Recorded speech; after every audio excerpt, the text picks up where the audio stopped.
Santo Yohanes Rasul disebut sebagai murid terkasih Tuhan kita Yesus Kristus.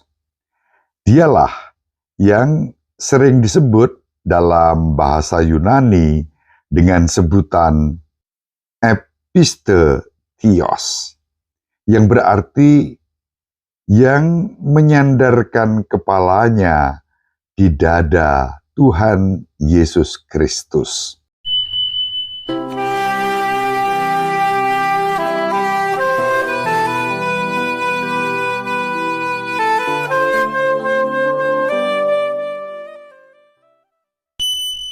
In nomine Patris et Filii et Spiritus Sancti.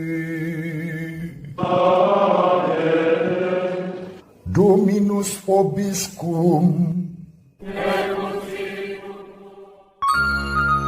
Salve, salam sejahtera, berkah dalam, sahabat peradaban kasih ekologis yang terkasih dimanapun berada.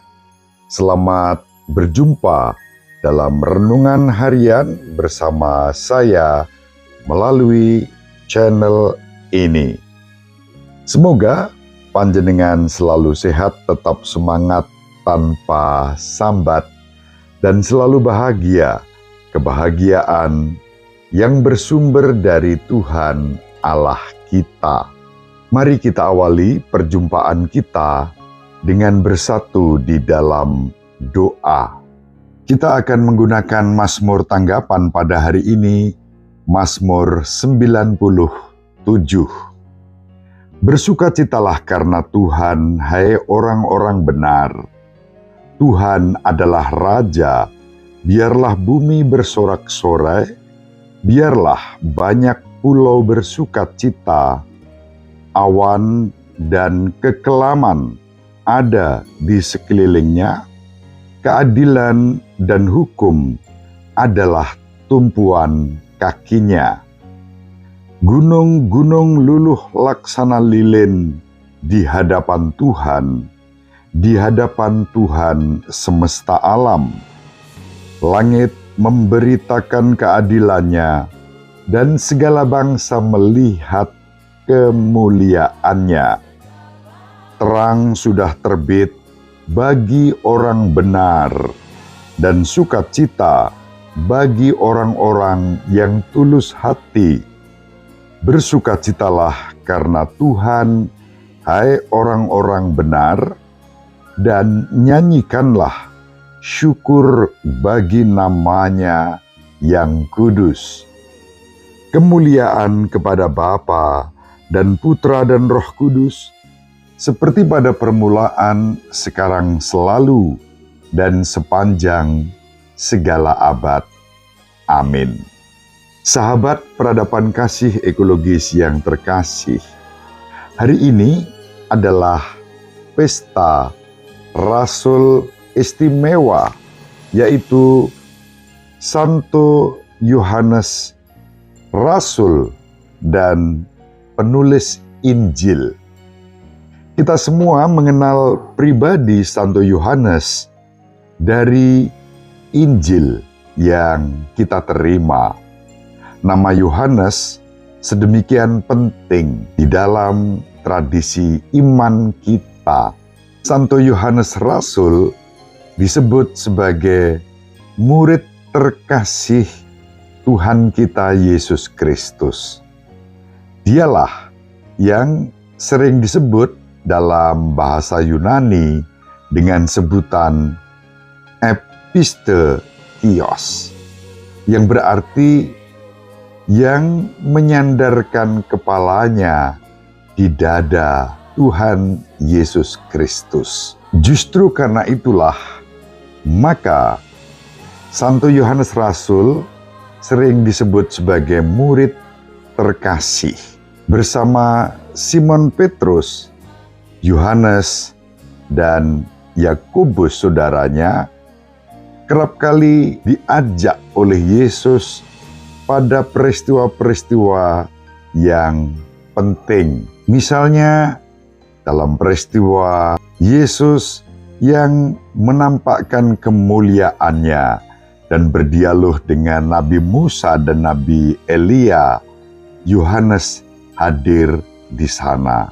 Yohanes bersama Petrus dan Yakobus juga secara khusus diajak oleh Yesus berdoa di Taman Getsemani, dan 3 murid itu, salah satunya Yohanes, diajak paling dekat mengalami doa Yesus sendiri saat bergumul dalam sakratul maut menjelang penangkapan dan penyiksaan serta penyaliban Yesus. Santo Paulus di dalam suratnya kepada umat di Galatia bab 2 ayat 9 menyebut Yohanes adalah salah satu pilar gereja di Yerusalem.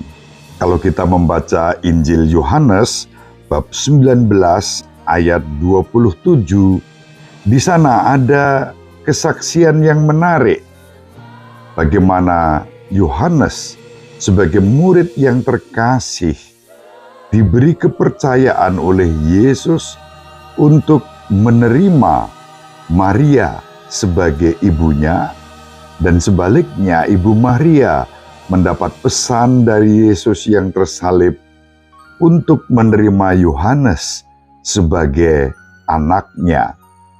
Ini menjadi simbolisme kalau kita menerima Ibu Maria sama seperti Yohanes, murid terkasih, menerima Ibu Maria, dan sebaliknya, lalu kita pun menjadi murid-murid terkasih Tuhan kita, Yesus Kristus. Dalam tradisi gereja kita, terdapat catatan bahwa pada tahun 92 Masehi, Santo Yohanes mengalami penyiksaan di Roma dengan cara digoreng hidup-hidup. Dia dimasukkan ke dalam minyak yang sudah mendidih. Namun demikian, dia sama sekali tidak terluka, apalagi meninggal dunia. Kemudian dibuanglah Santo Yohanes ke Pulau Patmos di Yunani, dan disitulah Santo Yohanes menulis Injilnya, menulis surat-suratnya, dan juga menulis kitab Wahyu yang kita warisi sampai pada hari ini. Santo Yohanes wafat pada usia paling tidak 100 tahun. Sahabat peradaban kasih ekologis yang terkasih, sangat menarik kalau kita membaca kesaksian yang ditulis oleh Santo Yohanes yang menjadi bacaan pertama dalam liturgi pada pesta Santo Yohanes. Dikutip dari suratnya yang pertama, bab 1 ayat 1 sampai 4, Santo Yohanes menulis demikian. Saudara-saudara terkasih, apa yang telah ada sejak semula, yang telah kami dengar dan kami lihat dengan mata kami, yang telah kami saksikan dan kami raba dengan tangan kami, yakni firman hidup, itulah yang kami tuliskan kepada kamu. Hidup telah dinyatakan dan kami telah melihatnya.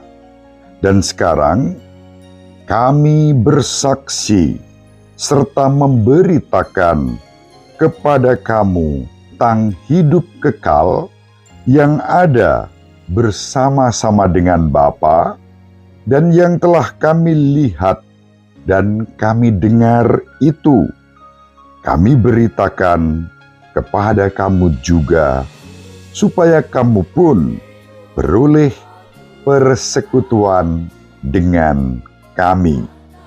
Dan persekutuan kami adalah persekutuan dengan Bapa dan dengan anaknya, yakni Yesus Kristus. Semuanya ini kami tuliskan kepada kamu supaya sukacita kami menjadi sempurna. Itulah, sahabat peradaban kasih ekologis, salah satu kesaksian yang dapat kita resapkan pada pesta Santo Yohanes Rasul dan penulis Injil. Yang diwartakan oleh Santo Yohanes bukan isapan jempol, bukan pepesan kosong, melainkan kesaksian atas apa yang dialaminya, yang tadi dikatakan, yang telah kami dengar dan kami lihat dengan mata kami, yang telah kami saksikan dan kami raba dengan tangan kami. Firman yang hidup tidak lain adalah Putra Allah yang Maha Tinggi, yang menjadi manusia dan tinggal di antara kita, sebagaimana diwartakan di dalam Injilnya, bahwa pada mulanya adalah Firman, Firman itu bersama dengan Allah, Firman itu menjadi manusia dan tinggal di antara kita dalam sosok pribadi Yesus Kristus. Itulah yang diwartakan oleh Santo Yohanes Rasul, itulah yang kita imani. Syukur kepada Allah, kita mewarisi iman yang dihidupi oleh saksi mata, salah satunya Santo Yohanes Rasul dan penulis Injil. Semoga pesta Santo Yohanes Rasul dan penulis Injil meneguhkan iman kita, membuat kita semakin mantap dalam mengimani Yesus Kristus, Tuhan kita. Sahabat peradaban kasih ekologis yang terkasih, semoga dengan pewartaan dan kesaksian yang disampaikan oleh Santo Yohanes, iman kita semakin diteguhkan, pengharapan kita semakin dikobarkan, dan cinta kasih kita kepada Allah, kepada sesama, dan kepada alam semesta ini juga semakin kita wujudkan melalui perilaku hidup kita. Ibu Maria selalu mendoakan kita, Bapak Yosef merestui kita dengan keheningannya. Semoga panjenengan semua sahabat peradaban kasih ekologis yang terkasih, bersama seluruh anggota keluarga dimanapun berada, dibimbing, dilindungi, dan diberkati oleh Allah yang Maha Kuasa, Bapa dan Putera dan Roh Kudus. Amin. Terima kasih, salam sehat, tetap semangat tanpa sambat. Selalu bahagia, kebahagiaan yang bersumber dari Tuhan Allah kita. Salve, salam sejahtera, berkah dalam. Sahabat peradaban kasih yang terkasih, sampai jumpa pada episode berikutnya. Terima kasih atas kebersamaan kita. Salam peradaban kasih ekologis. Berkah dalam.